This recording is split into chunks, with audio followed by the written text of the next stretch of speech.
Hi there. I'm Angelo Lewis with the Sacred Inclusion Network. If you'd like to know more about us, please visit our website, sacredinclusion.com.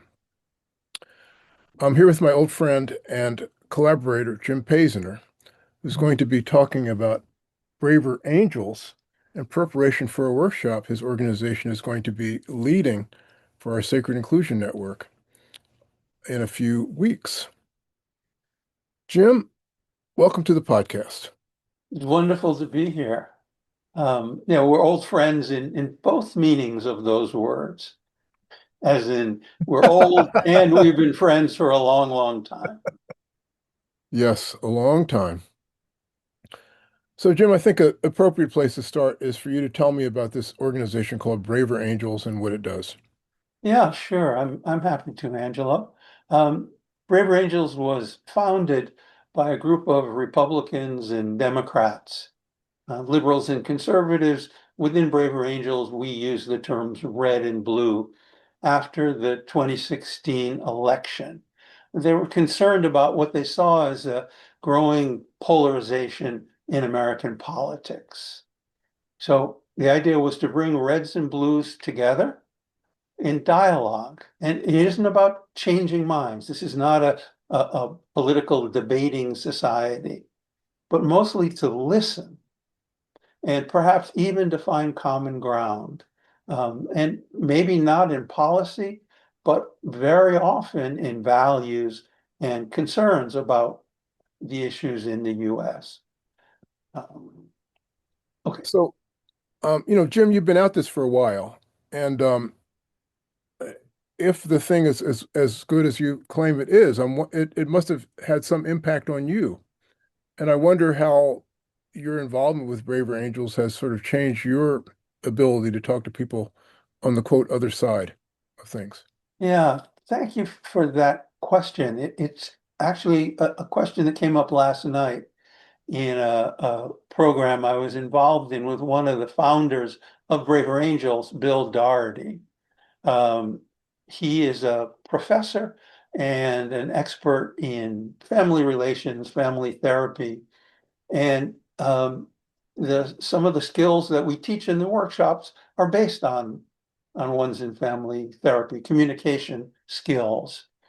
So a question was asked last night, well, how can you have a conversation, a political conversation with someone where you don't even share the same facts? And this is, I think, something we hear commonly on both sides. Oh, they don't even know the facts. And what Bill said was, unless you're truly an expert, and how many of us are experts in both, in immigration policy Hmm. and climate science. And I mean, of course we're not. So we believe what we hear based on who we trust. Hmm. And that's where we find what looks like conflicting facts. So what he said was what we do with Braver Angels is we bring people together in conversation to build trust with each other.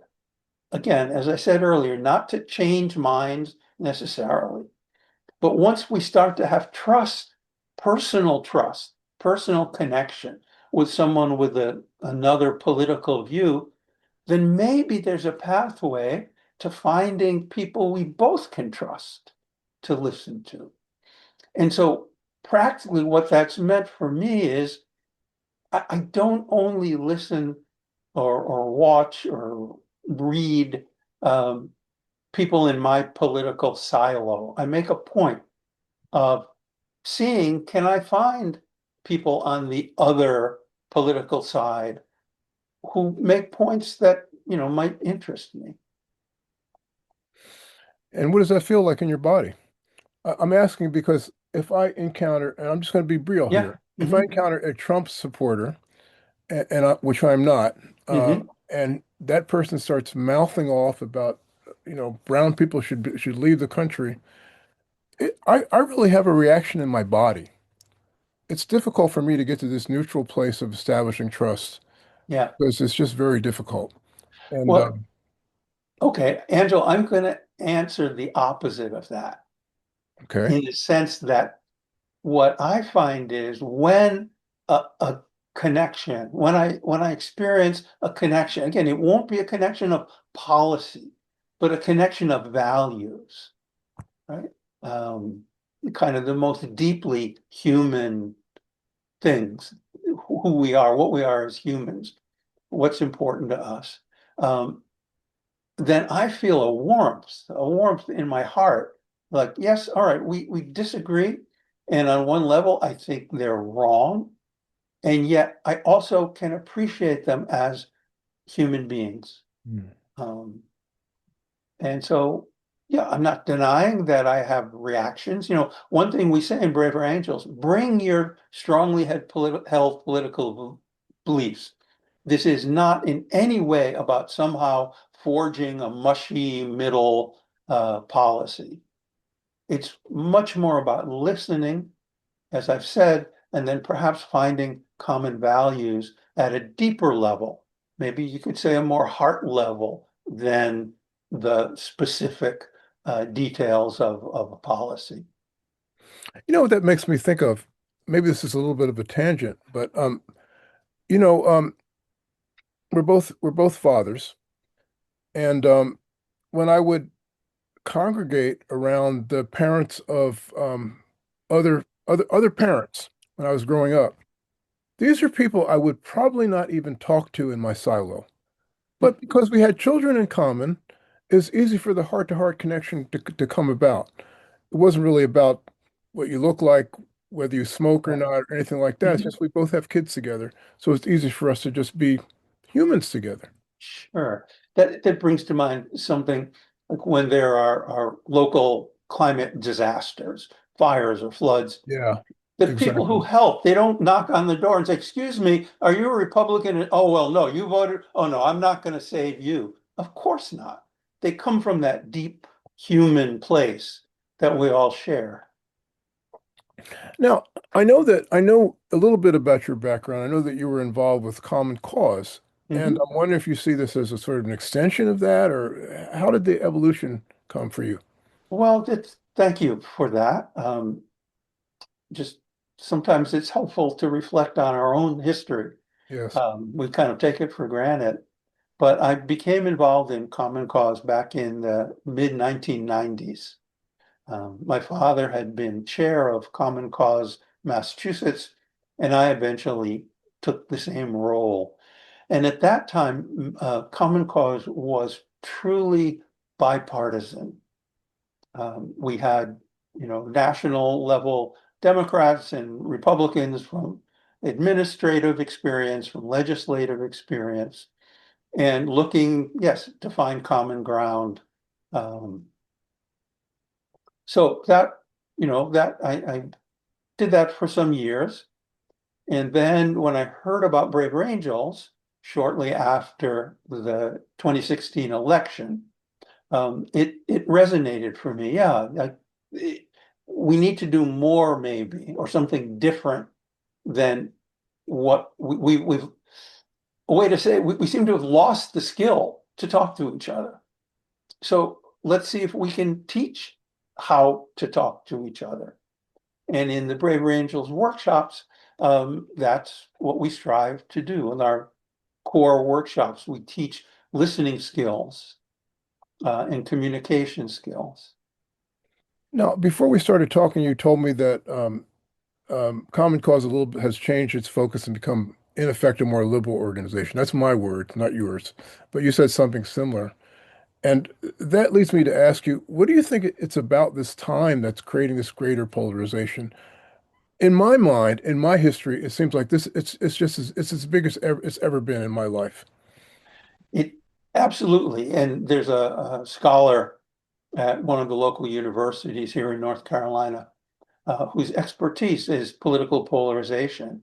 And she gave a presentation at an event that I watched, and she put up a slide and she said, here from maybe 1990 is kind of a graph of policy, or let's say it was like what do you call when you have two circles, a Venn diagram? I don't know. You don't know. Overlapping circles Okay. isn't it for me. Anyway, that doesn't matter. But she showed how in 1990, the percentage overlap of policy ideas between Democrats and Republicans. And I don't remember, let's say it was 40%.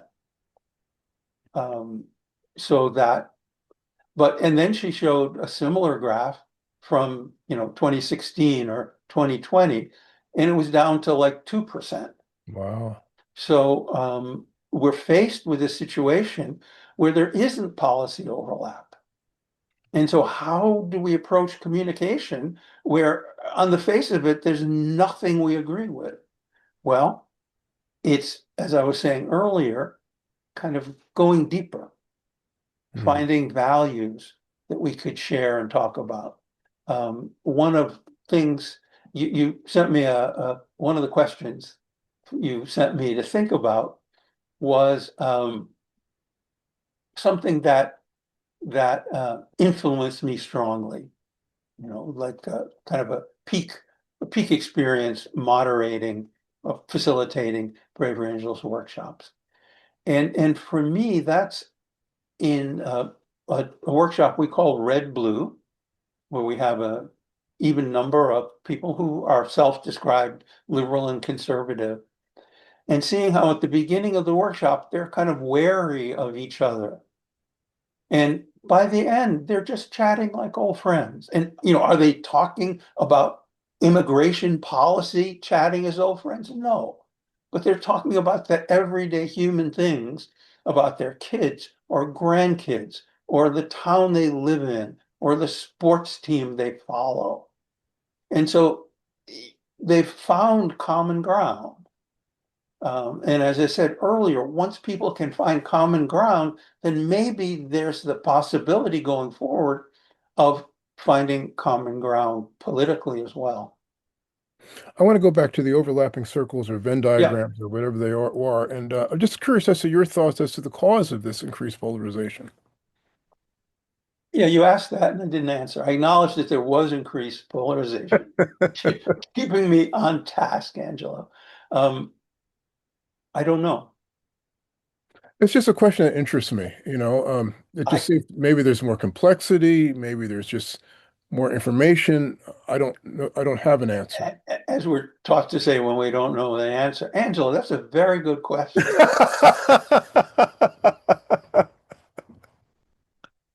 I don't have an answer.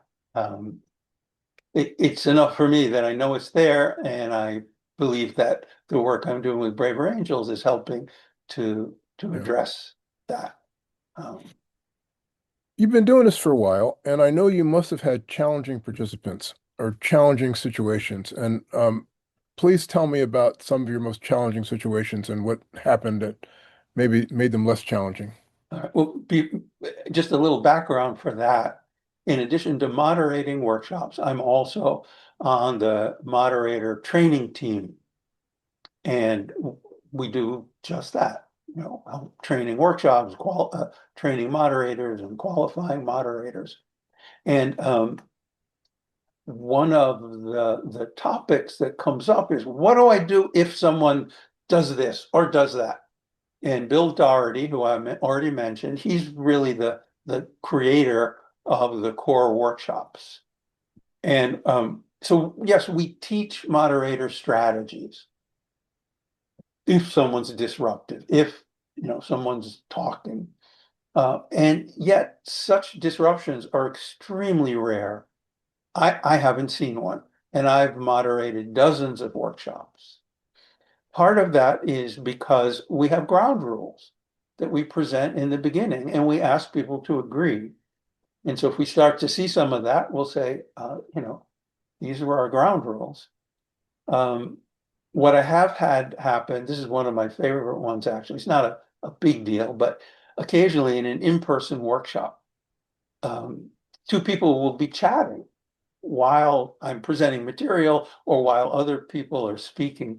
So that's one. What do you do if two people are chatting? So my favorite thing is just, everyone has name tags. And so I'll say, Bill, Bill and Sue are chatting. I'll say, Bill, do you have a question? So that does a couple of things. It redirects the person. it includes everyone else. And I think it often embarrasses the person because they realize that no, they really shouldn't have been chatting. Well, let me ask you a question a different way, Okay. because many people are in situations like you've mentioned that Hmm. they're in their dinner table and Yeah. they're having they're having a charged conversation, and maybe it's about policy or something, you know. Hmm. What should people do Well, come to a Braver Angels workshop and learn skills. if they're not going to do that? What are some strategies? Uh, in in the Braver Angels workshop, that's all I can talk Oh about. No, my gosh, what an advocate! the we do teach a set of skills for communication skills. I mentioned these are based on things that are taught in family uh, family therapy and all sorts of other. We didn't invent these skills, but the really key is the first part of the skill is learning how to listen. Mm. That it's common. I mean, not I'm not saying I don't do this. We all do it. I hear something I disagree with.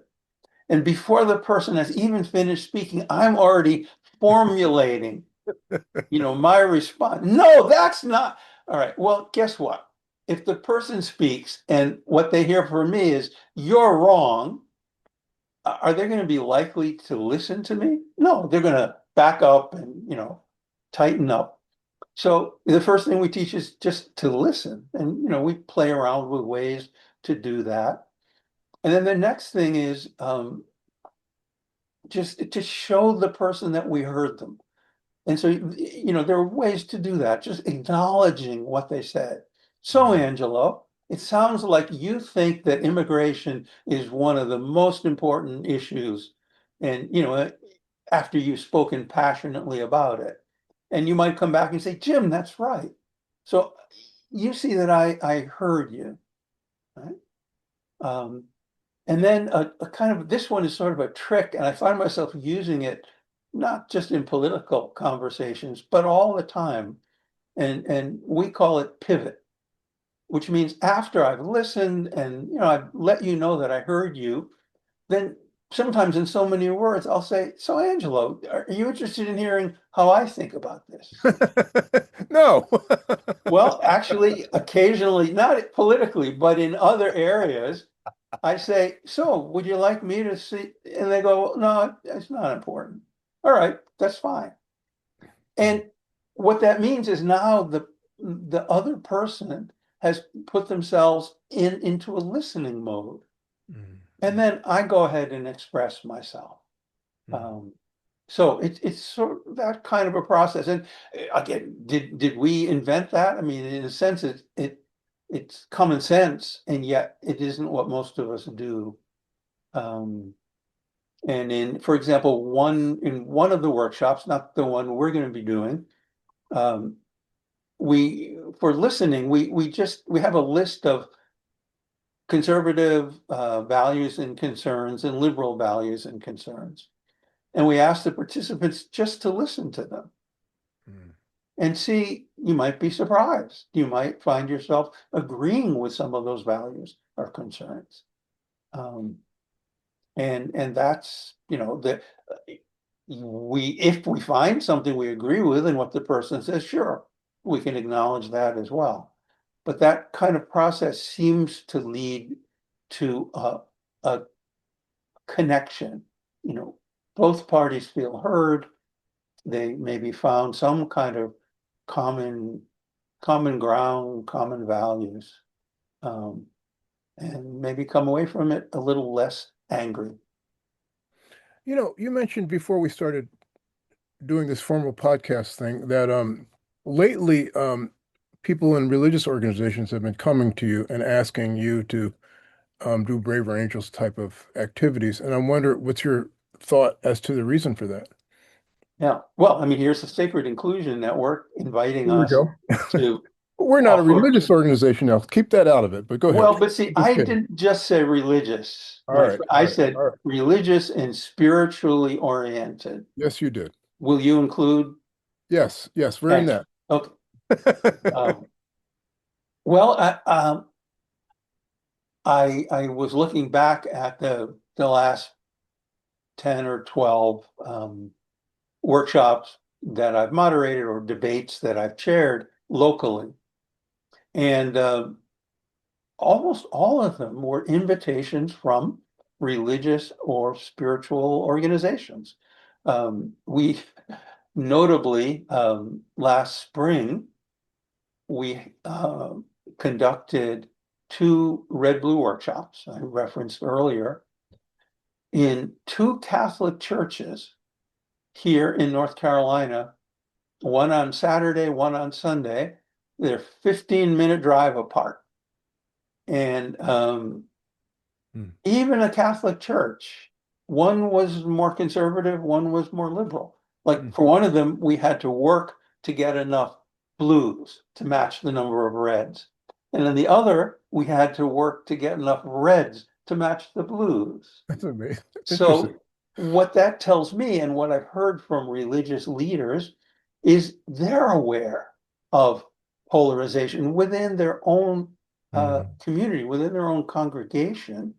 And that is, that goes against the heart of, at least from my understanding, almost all spiritual or religious teachings.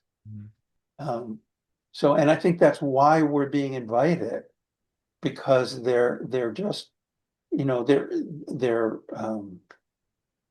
so concerned about that Hmm. polarization that they see. And yes, and it's grown, as you said. One of the things I notice about myself, and I think I could probably generalize, is that it's not that easy to understand or to even see your own biases, your own kind of, I'll say, limited ways of thinking. Yes. Is that your experience, first of all? That's my experience, and that's an important part of what we're going to be looking at in the depolarizing ourselves workshop that we're offering in a couple of weeks.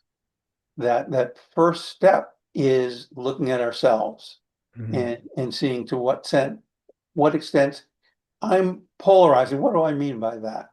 What do I mean by I'm polarized? It means that instead of seeing people who voted for the other candidate as individuals with their own life experience and their own, religious background and family, just lumping them together, as them. Oh, Mhm. well, the way they think, um, rather than considering them as individuals. Mhm. Or another thing that we do, another way we can be internally polarized is that we take the intentionally uh, sort of polarizing, antagonizing statements of national political leaders and assume that that's exactly how everyone on the other side thinks or feels. Um, we explore that. Excuse me. We explore some of that. My belief is that the skill of communication that's perhaps the in terms of living in the social world. Mhm. If there's one skill that's very important, it's communication, and under that, the ability to listen, which you seem to be advocating. I'll call it Mhm. in the work that you're doing. Um, so I mean, I'm 100% with you. Um, yeah, I mean, any thoughts about that? Yeah, yeah. Well, this same fellow, Bill Doherty, who I mentioned, one of the founders and still very active in Braver Angel, he was talking about communication. So we say, well, what are we looking to do? We want to communicate across political lines and certainly applicable across religious lines, family distinctions. We offer workshops in high schools. And in high schools, we don't debate Republican, Democrat. We ask the students to come up with topics. And so they may have a workshop or a debate that focuses on dress code, or should students be allowed to go off campus in their free periods, or whatever, that these kinds of listening and communicating skills are applicable anywhere. And I think I went off on a tangent enough. I'm not sure I answered your question. And if you want to succinctly ask it again, I'll try to do better. Well, I wasn't really asking a question. I was just saying essentially that listening and communication is the Yeah. master skill, and listening is the most basic aspect of communication. I did remember what I started to say, talking about Bill Doherty. So he was saying that this is not necessarily his formulation, but that you can look at, we're in a democracy, right? So you have three options. You have communication, you have coercion, and you have violence Mm, as ways of changing things and making things happen. So if we abandon communication, if we say, oh, those people, you can't talk to them, mm, well, then we're left with coercion and violence. There isn't anything mm, else. So on that basis, it's not a casual thing to me that we develop these skills of talking to each other. It's mm. vitally necessary for our democracy. I wonder if you could share some aha moments that you've seen in some of your participants, or some shift in that before they came to the workshop, they Yeah. were one way, and just gi- give me some Well, testimonials. I'll start with a kind of silly, maybe trivial one. But this was a Red Blue workshop. Even before I was moderating, I was observing it. And so in those workshops, the reds and blues, part of it, they go off together and they formulate some talking points and come back together. And so one of the blues said something about we're talking about gun control, and he said, I'm a hunter, and one of the reds said, "What?" She said, "I didn't know any blues owned guns." She just assumed that every Democrat, every liberal, Uh, all they wanted to do was take away everybody's gun. So that was, for that woman anyway, that was an aha moment. Um, I think for me, the just, seeing, like at the end of one of the Red Blue workshops. So we sit people in a horseshoe shape. It's a limited number. It's only no more than 10 reds and 10 blues. And we seat them red, blue on purpose. We don't say why we do it. And in my experience, no one has ever asked, but that's what we do. And like any activity, any event, there's downtime, right? You're waiting for something to happen, and so we're human. We want to talk to each other. mm. Well, who do you talk to? Well, the red has two blues sitting next to them. So that's who they talk to. And so I watched as the workshop goes on how people are talking to each other. And I have a photo um, of three men. It was after a red blue workshop, and they have little name tags that show, like, we have some with a red or a blue outline. And the workshop's over. Everyone can go home. And the three men are there talking together, an animated conversation, two reds and a blue or whatever it was. Um, Talking about their guns, probably. yeah, but would they have done that beforehand? Sport teams, Probably right? not. Yeah. Where would they even have found each other? So that is really heartening to me when I see Mm. that. It's like, yeah, it's possible. It's a long way to go. If anything, maybe polarization continues to get worse, but that doesn't discourage me. It challenges me that even, if even whatever number, even a small number of people who have a shift toward Mm. communication away from coercion or violence, then I think we've done something valuable for this country. So we've been talking about Braver Angels and its history and its Mhm. historical emphasis on politics. In other words, Yeah. blue versus red. I Mhm. wonder if there's other aspects of polarization that you've seen or that you've facilitated or. Yeah, well, I did mention that in our high school debates and workshops, the students pick, and they don't pick anything political. Um, and I think these skills, I mean, after all, they come from something that wasn't political, right? Mm, Or at least not primarily political, family dynamics. And so I think they're applicable across any sorts of divisions. And we were talking earlier about churches, religious organizations who are inviting us. Um, and I think it's not just that they're concerned about the political polarization. Excuse me. These religious organizations are not just concerned about political polarization. They're also concerned about religious polarization within their own churches.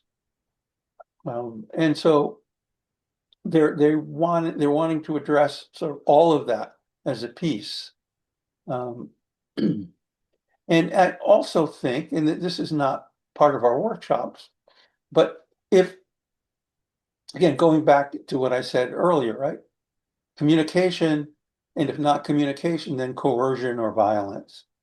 So if you have family where people can't talk to each other mm, because of political divides, it also means they can't talk to each other. So they don't talk to each other about their children or about how to deal with elderly members of their family or all of those kinds of things. So mm. that although we're approaching these Braver Angels does approach it from a political point of view, that communication, if it can bridge that gap, then it can be available for all sorts of life, you know, life issues and situations. Jim, this has been great. I'm just wondering if there's something I should ask you that I haven't, or something Um, else you would like to mention. well, I guess part of what I wanted to stress, because Braver Angels is, it's the name of the organization was based on something Abraham Lincoln said. He said he used the term better angels, and we shifted that to braver angels. But it was his goal before the Civil War to bring the sides together. And he said, we have to call on our braver angels to do that. Now he failed. Remember, communication, coercion, violence. We Mhm. ended up with the Civil War. We ended up with violence and Mm, coercion. But that was his goal, and that was sort of, where braver angels came from. Um, mm. so I have children and I have grandchildren, and I'm hoping for, a better world, a better United States for them. And I'm firmly convinced that communication is the first step. Well, I'm certainly looking forward to our thing on February 28th, and I'll leave a description of it in the show notes. And yeah, Jim, thank you so much for being my It's guest. my pleasure. I look forward to seeing lots of folks there. We already have some people registered, so we're on our way. Fantastic. Thank you. I appreciate this opportunity, Angelo.